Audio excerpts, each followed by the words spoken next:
Okay, good morning or afternoon, everyone, depending on what part of the world you're dialing in from. We're excited to have you join us today, and I see on the webinar we have a few familiar faces, and we have a number of people that are joining us for the first time. So we're very excited to be telecasting the webinar today on Facebook Live. That's actually now working for us. So if anybody is on Facebook, please join us on Facebook Live. We're pretty excited to be able to join and share our webinar with you. My name is Leon Morales. I'm the Managing Director here at DNA Behavior, and I've been here since 2012, and my work here is really working with relationships around the world on building behavioral platforms, working with our retail products that we have, and really sharing sort of the best practices with using behavioral insights. So it's my pleasure to also introduce my co-host today, Nikki Evans, and I'll give her an opportunity to do the introduction. But before we do that, I also wanted to just share a couple of things that we do as part of this webinar. We expect it to go probably around 35 minutes, possibly 45, depending on the number of questions that we get. And we do ask that you submit questions in the Q&A box that's located on the top middle part of the screen, and you can ask that question. It'll get answered as interactively, from one of the team members. But if it's a question that we really think is important for everyone to hear, we'll share that at the very end of this presentation, so everyone benefits from the learning. And then the other thing I wanted to mention is that we do actually send out this presentation in PDF form. You will also get a copy of the recording as part of that. You will also get a message from our relationship coordinator, Lisa Travis. So she will be sending you a message either later today or early tomorrow, depending on what part of the world you're in. And if you have feedback, one of the things we always ask for is feedback. So you will get a short survey at the end of this webinar that'll be dispatched. Take a couple minutes, it's about 5 questions. We really pay attention to that feedback.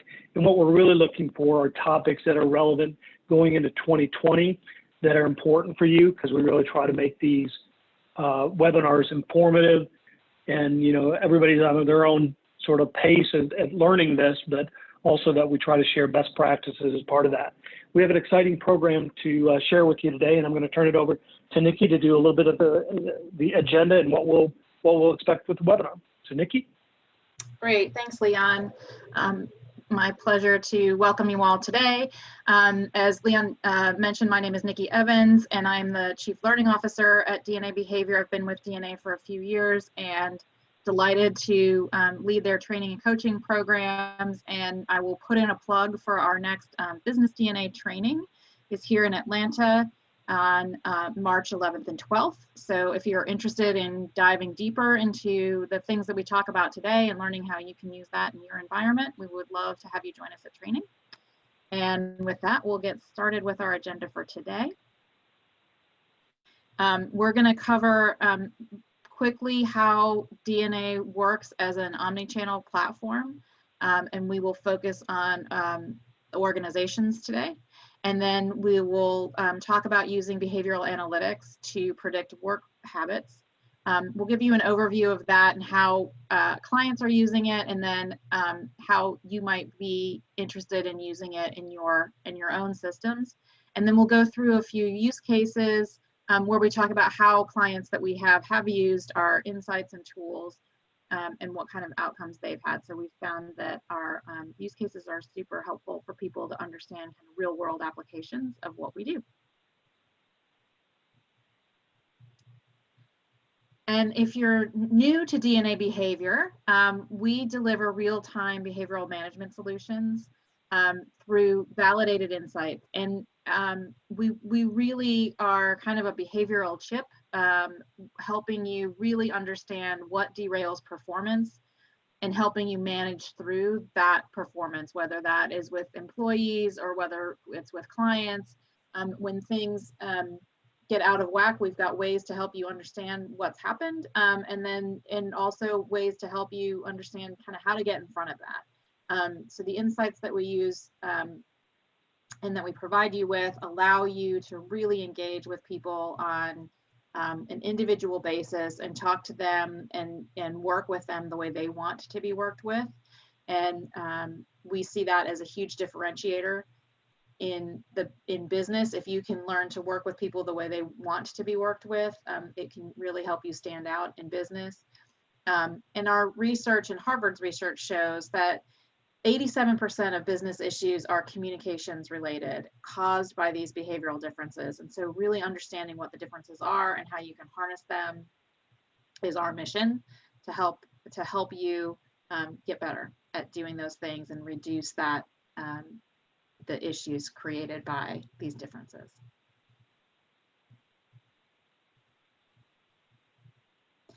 So we are an omni-channel platform, meaning that we provide insights that allow you to customize an experience for your clients using whichever channel you work with them. So through chat, through the phone, on your website, in your copy, and in our business to allow these solutions to know, engage, and grow your employees, your advisors, your clients. We have 3 different business units: financial DNA, business DNA, and communication DNA, that help us cover money attitudes, that help us cover work attitudes, that help us cover communication keys and how to work and market with people.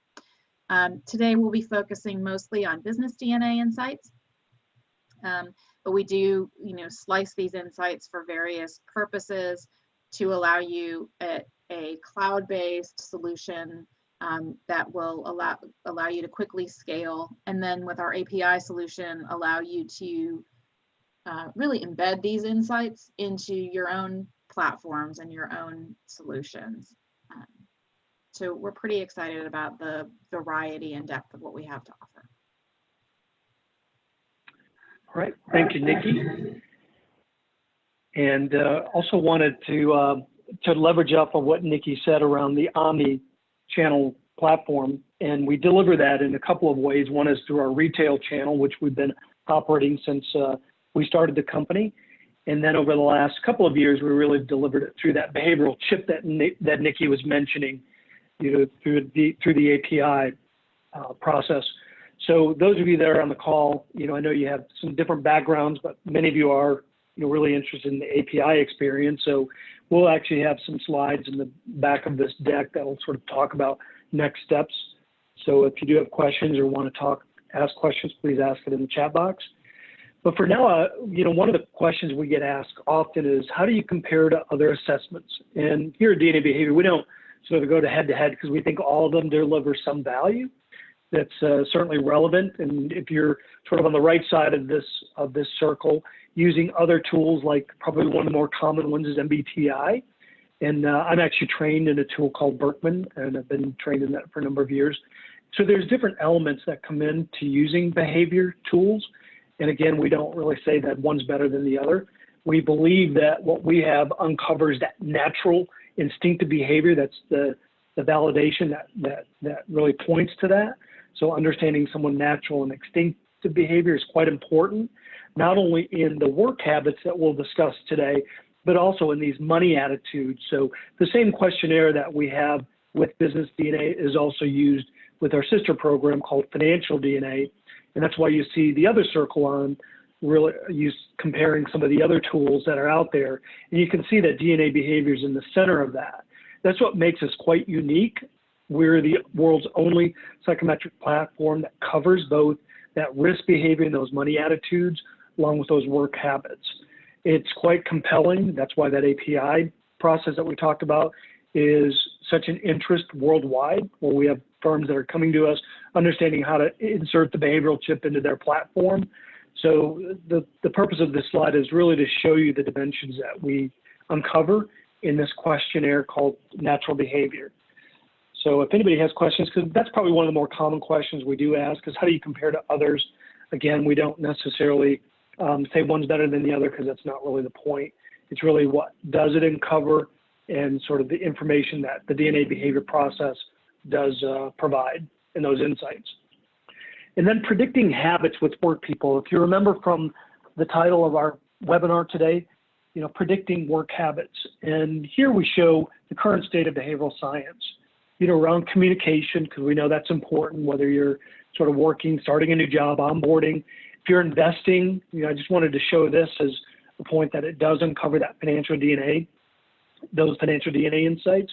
And then the work and the live habits, for somebody that actually is using sort of the insights. Again, the methodologies around this natural and instinctive behavior and sort of breaking it down to how we actually approach it.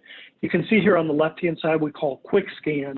That's where we know information, the name of the individual. We're able to determine through some data analysis around what they prefer in their communication. We can sort of determine that in this quick scan process. And it's usually one of the first steps a large enterprise program would institute.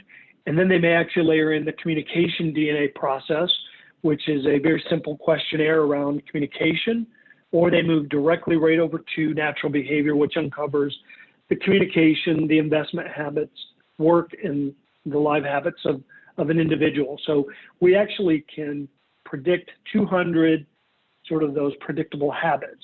So if I take this questionnaire, we can uncover all of these elements of how I actually like to be communicated with, sort of my investing sort of preferences, sort of what my work habits are being in the workplace, and then even some of my personal habits around the way I sort of live. So those are sort of those predictable habits that we really break down. Some people don't really are looking at investment habits, but they're really more in workplace. And that's what we'll really focus on today in the webinar, is really helping firms understand their employees when they're onboarding, when they're building project teams, when they're using it in change management. We've got a couple case studies that'll uncover that a little deeper. So you can see here that you've got individuals that are working together. And, some people really need big picture. They need action points. They need visuals. They want somebody to tell stories, or they tell stories. Some individuals want to get right to the point. They, really provide, they want logic. They don't want emotion sort of in the discussion. And we've all worked in organizations where you have a mix of individuals. And that's really what makes an organization great, is when you do have the behavioral diversity in, the individuals working. And what we find often is that, individuals, the hiring manager, will hire people much like themselves in their natural behavior style. And that's because in the interview process, they're going to resonate with that person pretty easily. But the job might require somebody to be very different than them. Somebody that's more planned, somebody that's a little bit more analytical, somebody that's a little bit more customer friendly. There's sort of the makeup of all of those, because you do need that. And you can see here in this picture that these individuals would need different things. Keeping it relaxed, reducing risk, creating a backup plan are sort of some of the things that these individuals would need. Not all of them, but some of them. And that's what really makes the whole, change management process, onboarding of an individual, quite compelling to use the business DNA process. And we have here just a depiction. We call this our omni-channel platform. And you can see here now when firms and individuals come to us, to break it down, this has been a good representation of what we do. So you can see here on the bottom left-hand corner, the organization. That's what we're going to focus on this webinar today. But we do actually focus on client-facing, that's used with financial DNA. The marketing is really around the communication DNA, or those communication patterns. Planning and investing, with individuals or financial services firms. And then compliance, which is a big part of the financial services industry. So you can see the depth and breadth that we actually offer. This part of it we'll deal with today is really around organizational performance, onboarding team members, really understanding individuals, those work habits that, really make up that individuals a much more meaningful sort of work environment that sort of meets their behavioral style. And here you can see we actually break it down into these 4 core areas. There's many more applications you could determine, but this just gives you some representation. So in a firm, whether it's organizational focus of financial services or really any sort of organization, advisors and employees really understanding how they work better together. Then you can see here building teams and leadership development, practice management. And then we have a number of organizations that use business DNA with their clients, or they market it to their clients. So it's rolled out to their other organizations, whether it's, a corporate headquarters to a field location, or, it's to other organizations that they work with. It really is very scalable. And that's probably one of the things that, this behavior chip really allows, is for the scalability of these behavior insights to be embedded into their platform. So that's really what the omni-channel platform really does in each one of these core areas. And it gives you some idea of, how we can work within the organizations pretty much at every level of the organization, in any employee or, team member that works with the company. Now I'll turn it over to Nikki to give us a little bit more background on the science behind business DNA. Great, thanks, Leon.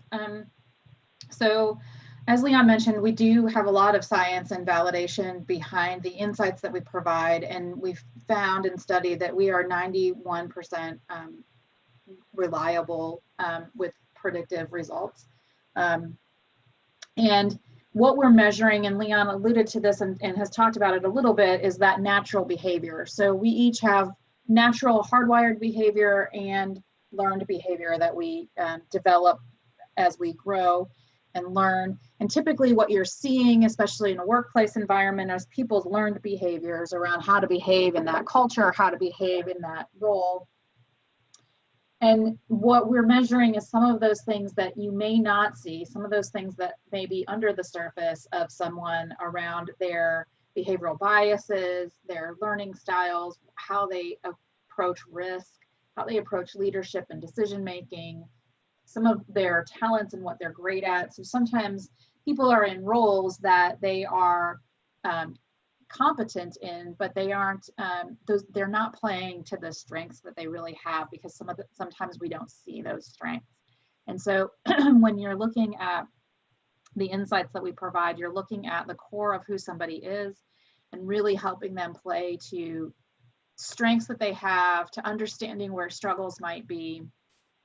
And it can really help open your eyes. So, a quick example, I worked for some time as a project manager, and at the above the surface level, I was doing well, and people assumed that that was a natural talent for me and that I was good at it. I was passionate about the work that I was doing and what needed to get done, and had built some good relationships with people.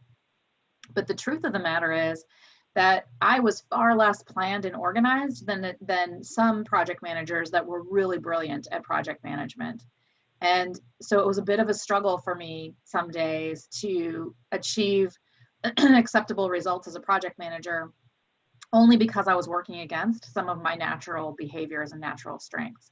And those are things that people wouldn't necessarily see or ask me about if I was doing a reasonable job at project management. In fact, I ran into a colleague recently who said, "I thought you were super planned. You always did a great job with project management." I said, "Well, it was my job to do that, but it was a flex for me to make that happen." And so understanding what those individual drives are can help us choose better careers, can help us put people in situations where they're going to be set up for more success than failure. So that's why we like to look at this and look at how we can help, even if you know your colleagues, even if you think that you have a pretty good idea of where they're good. As we all know, change comes often in our organizations, and so understanding what are they going to be good at next.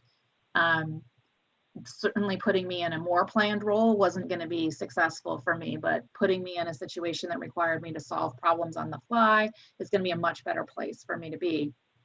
And so having these insights and understanding that those behaviors and being able to have those conversations can really help organizations to thrive and achieve more, especially in changing situations. So how do we do all of this? We have an experience that allows you to use our experience in the retail packages, or to customize this across your business into your own employee systems. So the steps are pretty easy. You log in to the platform, or you sign up to take the questionnaire. Your employee or client takes a questionnaire, and those answers are passed back and forth with DNA behavior. and we analyze and provide those behavioral insights. So this diagram is showing what the API version would look like. So you can store all of your clients' answers, and you can store all of your client information and just send us the results of the questionnaire answers, and then we will send you back the insights that you need, and they are immediately available. Then you can work them into your systems. What you're seeing here is an example of our own in-house system, where once you finish the questionnaire, you get results immediately as a client, either for business DNA or for financial DNA, depending on the discovery that you chose. But for clients that are looking to incorporate this into their own systems, you can set up the questionnaire and then use our questionnaire or rebuild it using our look and feel or using your own. And then again, you send those responses to us, we send you back the insights, and then you can build these screens at the end to look exactly how you would like them to look to mesh into your own applications. So we'll talk a little bit about the questionnaire. So we start our process with a video about why you would do this and why it's helpful. And then we launch for the employee or for the client the questionnaire. It is 46 questions, and it has been highly validated. It is a forced choice questionnaire, meaning you have to pick based on 3 statements, what is most like you and what is least like you. And doing this increases the accuracy and allows us to claim that these results will last a lifetime. So it is a little bit of an investment up front. It's 10 minutes. We like to say people do 15 minutes to save 15% on their car insurance. You can do 10 minutes to get insights that last a lifetime on how you think and how you work and how you lead. We feel like it's a good trade-off. So you go through this questionnaire. It's pretty easy. You choose most and least like, and it moves on to the next question until you get to the end. And then, like I said, you get your results right away when you get to the end of the discovery.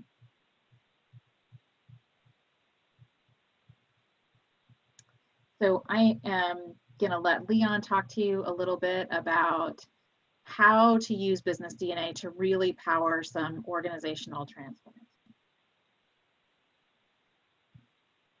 Thank you, Nikki. And on this slide, we have powering business organizational transformation. So what we're going to go through next is I'll do a couple of slides related to building a people culture, and then talk about sort of the organizational transformation that we see. And then Nikki and I have a few case studies that we'll walk through that'll sort of get a little deeper into this. But here's where, with the work that we do here at DNA Behavior around the business DNA, the human performance drives people culture. And those of you that have worked in organizational development or organizational design or change management know that, as you build a culture, even if a firm is not intentional about building a culture, there's a culture that's developing, whether you like it or not. So our philosophy is that if the leadership truly believes in it, and it really should start with the CEO, that you really have, and you have some foundation principles around building a culture, you really do have a much better success of building that cohesive team really around organizational performance. And our philosophy around understanding people before numbers has been sort of a tagline really since the company started. And it really does show that we're all unique. We all need different things. As Nikki pointed out, when somebody completes that questionnaire, it does deliver a lot of information there, and it really helps an individual or organization determine how best to work with individuals and making sure they're in the right roles. Because we do know, based on that Harvard research, that 87% of those measurable business issues are people related. And then if you even remember in some of your sort of starting in your career, that maybe things went off the rails pretty quickly.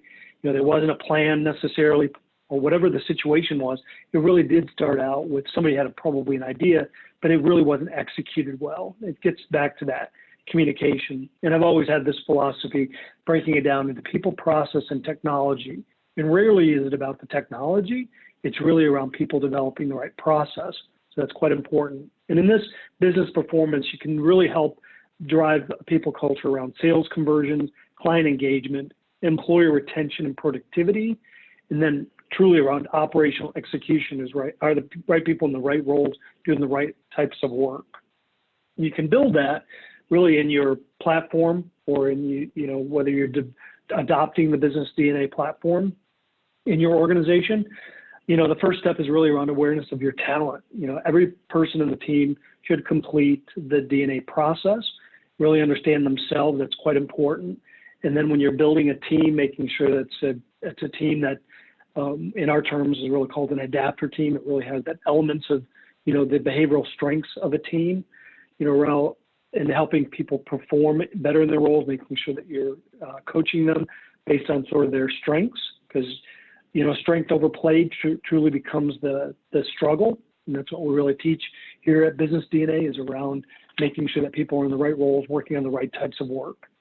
And you can make this very scalable, around, that everyone completes the profile. You do a periodic check-in when you're building a team. You'll see that through one of our case studies, making sure that you have sort of the makeup of the team, the roadmap as we would call it. And then there's advanced programs that we would offer around 360 coaching, business decision-making, identifying even rogue behavior. You can really see that through that DNA process. It doesn't mean that you have a rogue employee, but it does mean they have elements of behavior that, maybe they need to be in the right role, specifically that's their talents would fit. And then really around succession planning, because we do know that, organizations change and morph and they grow. Leadership is promoted, or individuals are being ready and groomed for promotion, making sure you have people sort of in the right roles to be able to lead the organization to the next sort of change that's coming in. So all those are really around organizational transformation that can be done using the DNA process.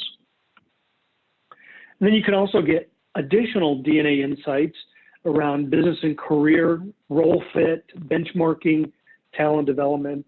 Team performance is one of my favorites, really around how teams work better together. And then we talked about succession planning.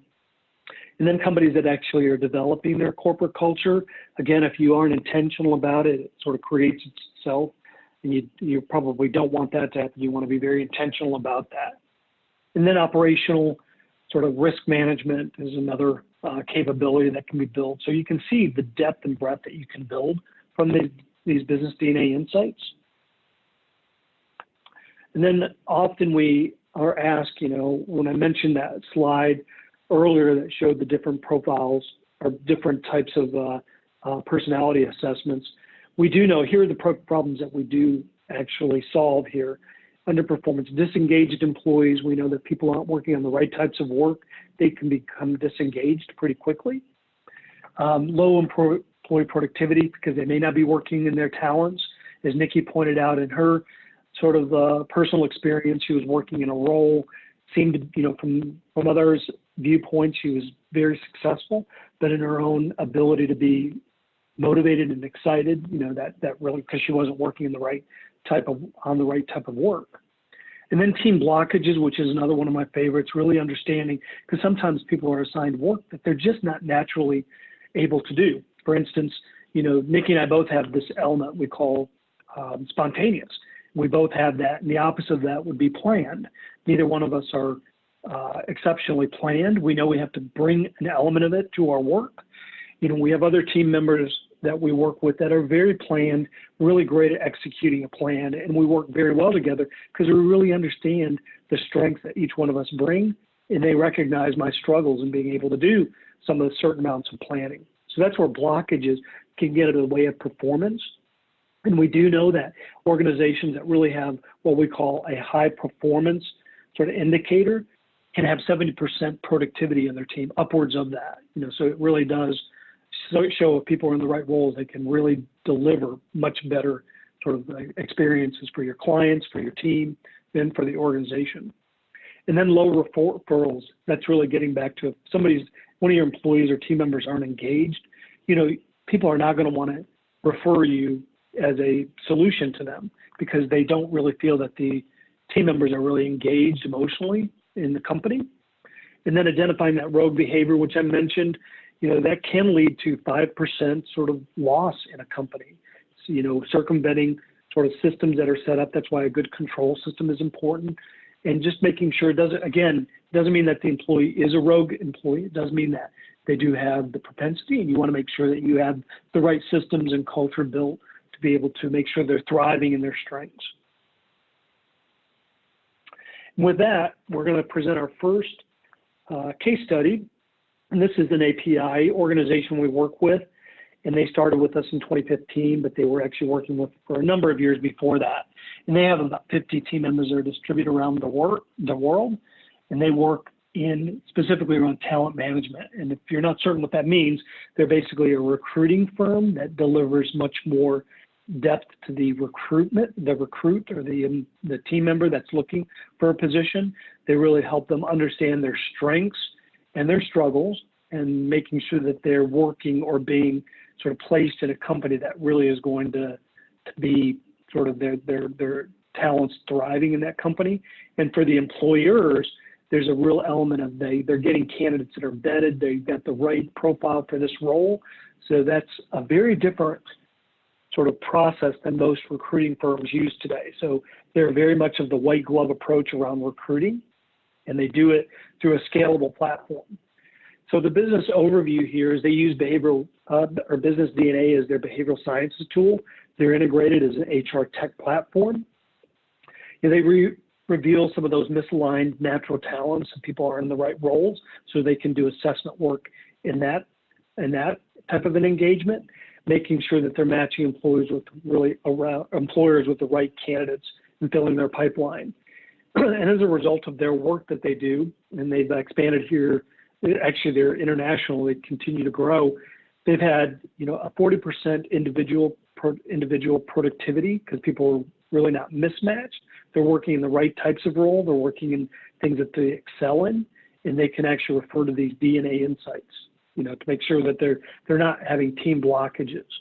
Over on the right, a 25% reduction in turnover because they're hiring the right people in the right roles that are sort of designed for that type of work. That's sort of there's working in their strengths, and it led to much better team member sort of placement when they're onboarded. And then on the bottom left-hand corner, finding those suitable hires to be able to create a benchmark. That's pretty important, and that's one of the deliverables that this company does is, if they hire people for the same types of role, they're able to create a specific benchmark for that placement.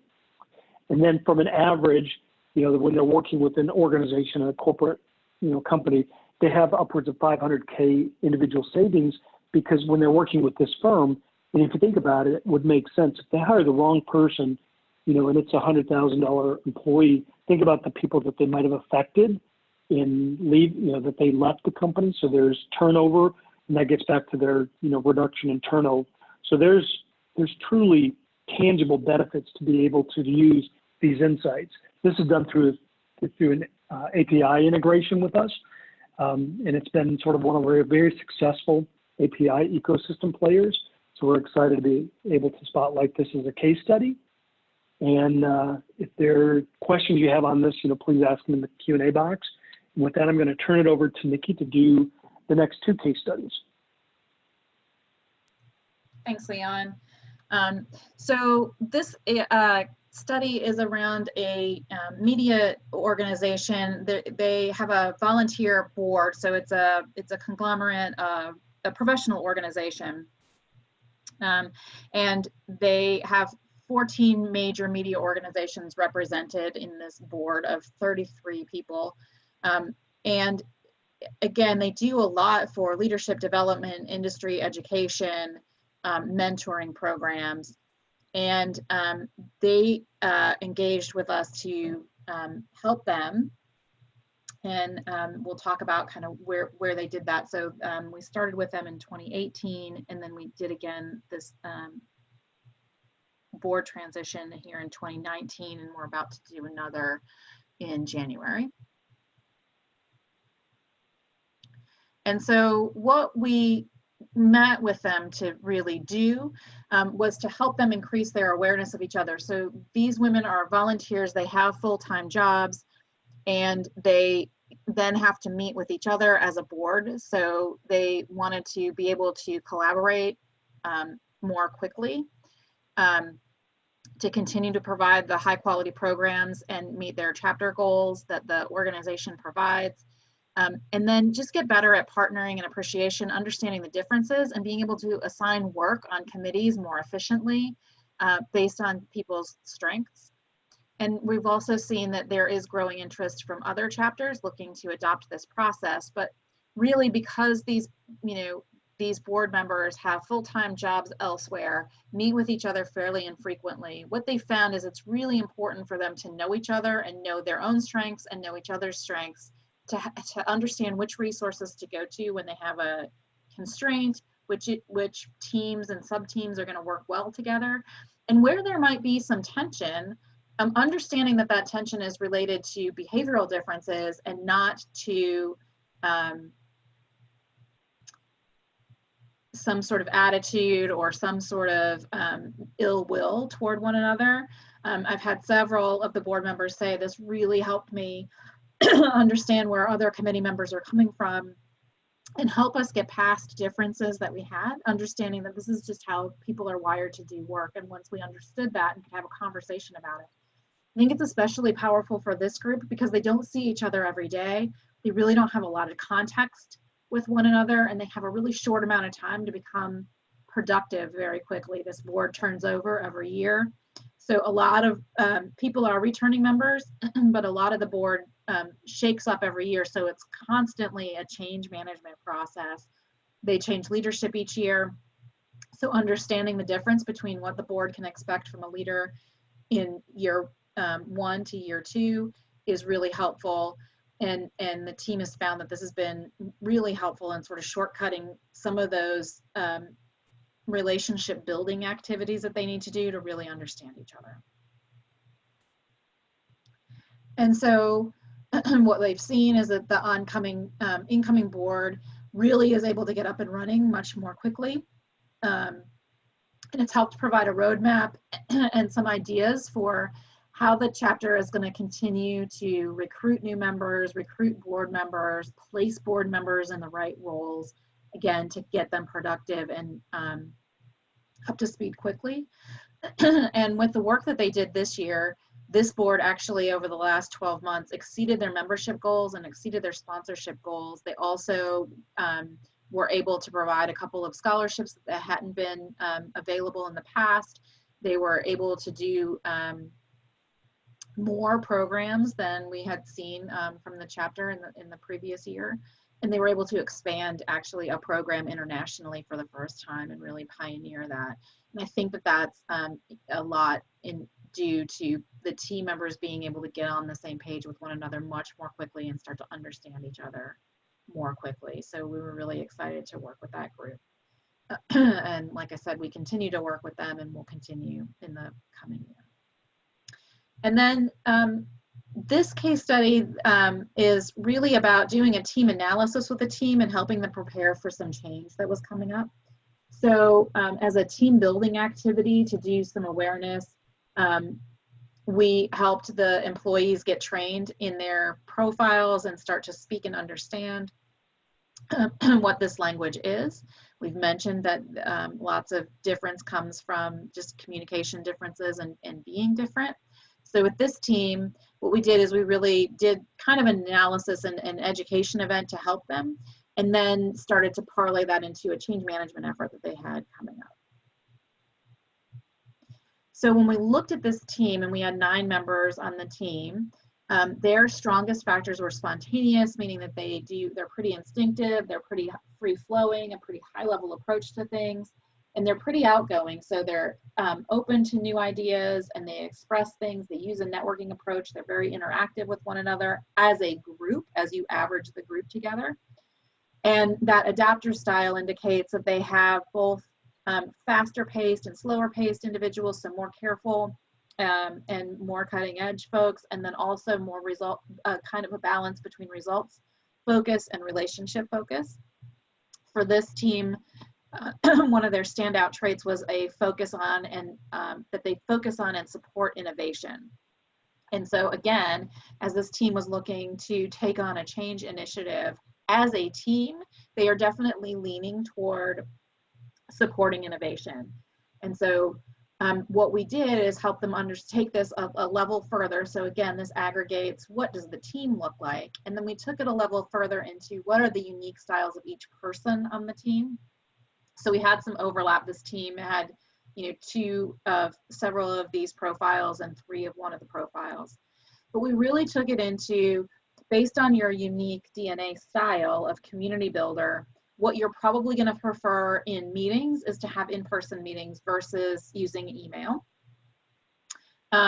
With writing, having things that are graphical, so not just really chunky paragraphs to read through, but having more emojis and graphics is going to be helpful for those folks. Looking at providing success stories and helping people understand kind of how the project is going to look. So as I'm setting up my meeting room with people, I want to have something on the screen so I can show them some things. I want to make sure that it's inspiring. And then as I'm looking at a learning environment, as I'm introducing change to them, for my community builders, I want to do more group education events and provide some networking opportunity. For engagers, I want some interaction, so also networking, but I want more interactive learning so that I get some hands-on. And then you look at the influencers who really perform more of a formal meeting, presented in a boardroom with opportunities and bullet points. They'd like things to be more formal. And so if I'm going to introduce a change to them, I want it to be a formal announcement. I want them to be invited to meetings with leaders, perhaps a breakfast with the CEO, so that they have some exposure to those high-level leaders and they can express their opinion and really understand, and it feels official and not like a rumor that's happening, or not like a maybe it would be nice to have, but they will get on board with change faster when they feel like it's an official change and they've had some exposure to management. And then as we look at our reflective thinkers on the team, they're going to prefer potentially a phone call and an email follow-up. You're going to want to be pretty specific with them in your writing style. And so in the case of a reflective thinker, those chunky paragraphs might actually feel better, that they can go back and refer to and feel like they have all of the specifics. Making the room pretty warm but functional and practical will help them feel more at ease. They will prefer to have a structured agenda. And if they can have it ahead of time so that they can think through what their questions are going to be and where they're going to want to spend their time, what they need to be thinking about, planning how this change is going to impact them. And so helping them cope through a change is by sending them some sort of guidebook that they can have the steps of the change that they're going to do and start to really understand what's involved in it, with maybe some FAQs and some questions answered for them.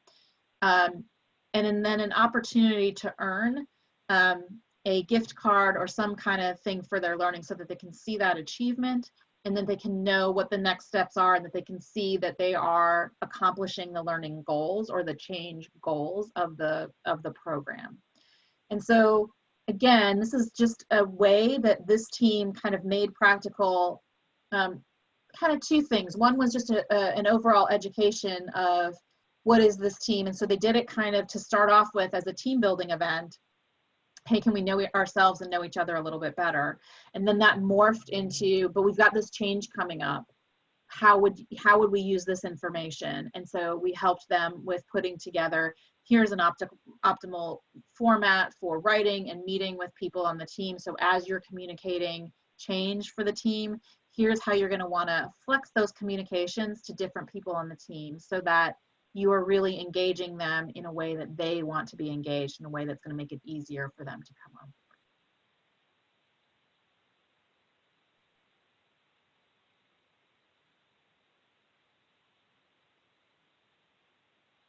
So I'm going to turn back over to Leon, but again, if you have questions, if you can drop them in our Q&A, we'll be happy to answer those questions for you. Great, thank you, Nikki. And I know we've sort of committed to, we thought it was going to be 11:45, but we're running a little bit over, and I appreciate it because these case studies are really good. We hear that feedback that, getting the information on the case studies is pretty important.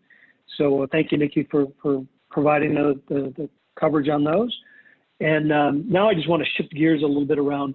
One of the things we see really around the world is this concept of behavioral sciences division, with firms, building them internally with their firms, whether it's financial services or organization, you can see the difference in some of the performance drivers of why people are choosing them. So, we fit in nicely here, DNA Behavior, to plug in with this behavioral chip that we talked about. So if anybody is interested to explore this a little bit further, let us know. We have some good articles on, building behavioral sciences divisions and what that means. We don't want to inundate people with too much information, but sometimes people want to know, what is the purpose of going through these webinars? And, I have an interest, I do consulting. That's just a nice way for us to plant the seed around, it's an offering that can be used in a firm. And then why use DNA behavioral solutions? We talked a lot today around those predictive behavioral insights, really, that are, pretty deep. We talked about those not only on the work habits, but on the financial habits as well. Not that you would be building to that, but, it does offer it in that same solution.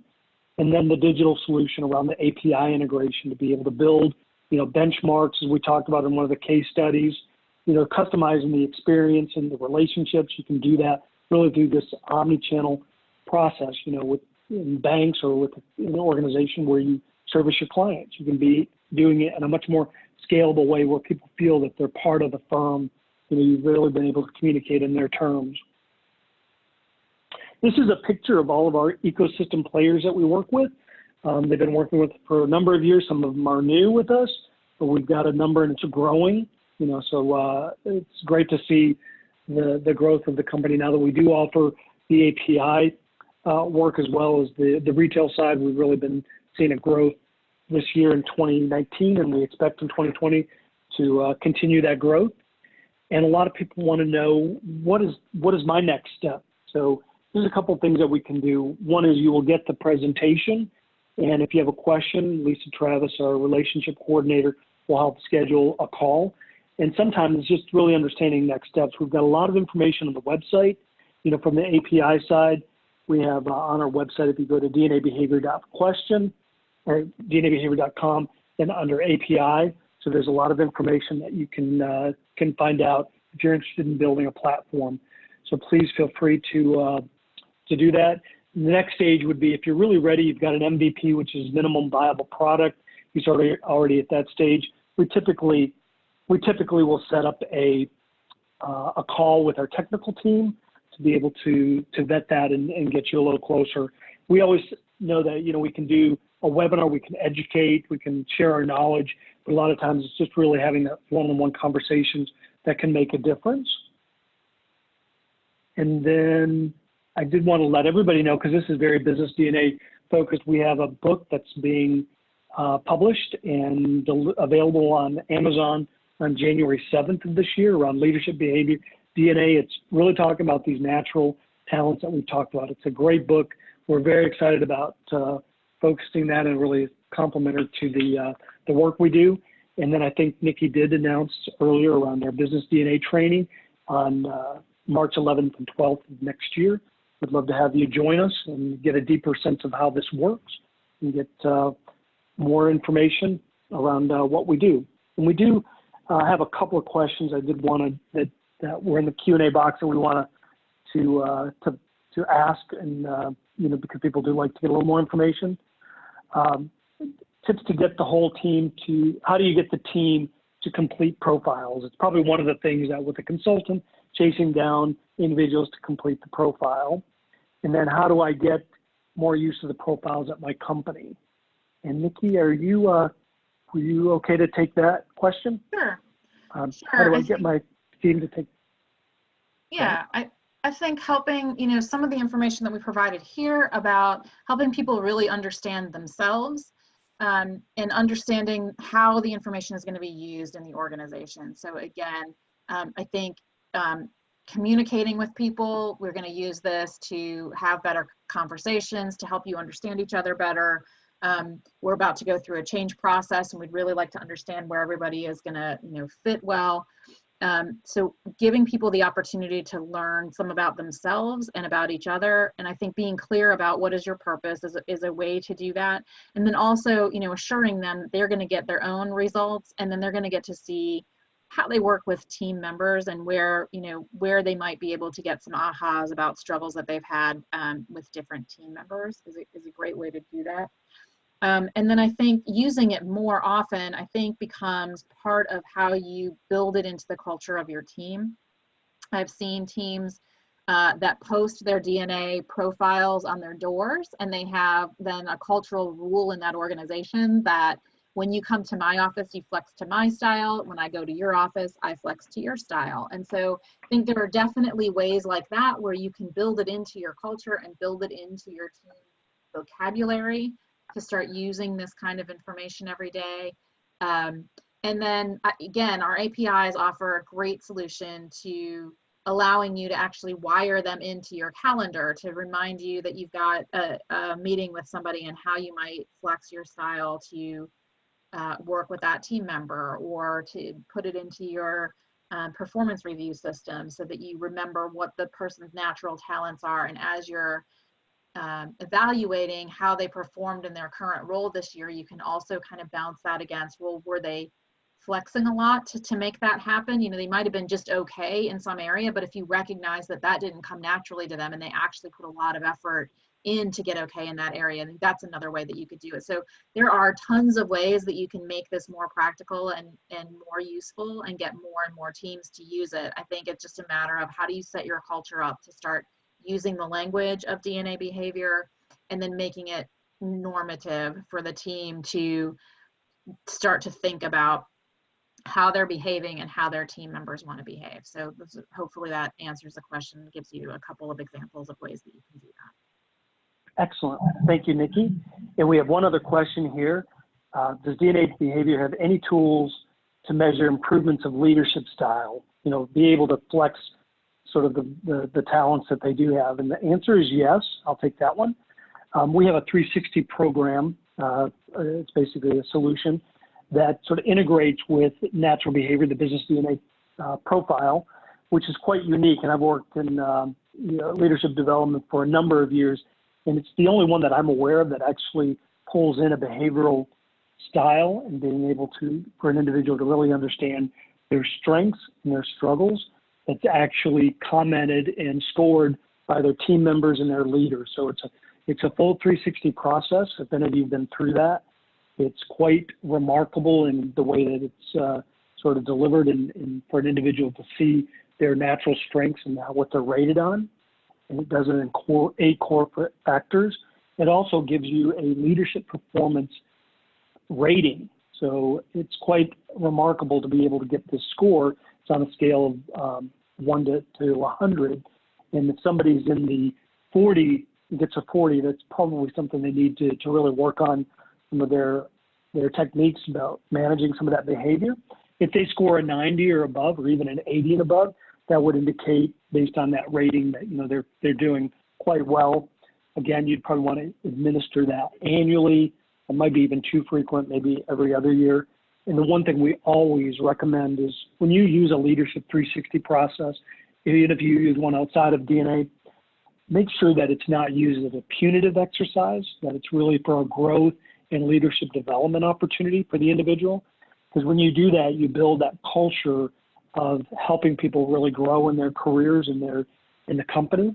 And so that's really what we like to think is used for the Leadership 360. I've been a participant, I've delivered them, and it's quite remarkable to see individuals growth. So if anybody's interested in the Leadership 360 program, Nikki and I are happy to share that information. Nikki, is there anything else that you have that you wanted to, in closing remarks? No, I think you've covered. I really appreciate everybody spending the time with us, and looking forward to a fabulous 2020. I wish everybody a very happy new year. Excellent. Thank you, Nikki. And really appreciate it. Thank you for the thank you as well. I appreciate that you enjoyed the content. Again, that survey will be delivered shortly after the webinar is shut off. So it pops up right at the time. end. Yeah, Leon, it pops up as you're starting to close out of the meeting. It pops up, so it's easy to miss, but as you're leaving the meeting, you'll see a screen that pops up with a survey on it. So just pay attention for that survey screen. It'll come up right as the webinar ends. All right. Thank you, Nikki, for that words of wisdom. We appreciate it. We look forward to a 2020 webinar with you. Please go have a great holiday season, and we look forward to working with you in the next year. Bye-bye.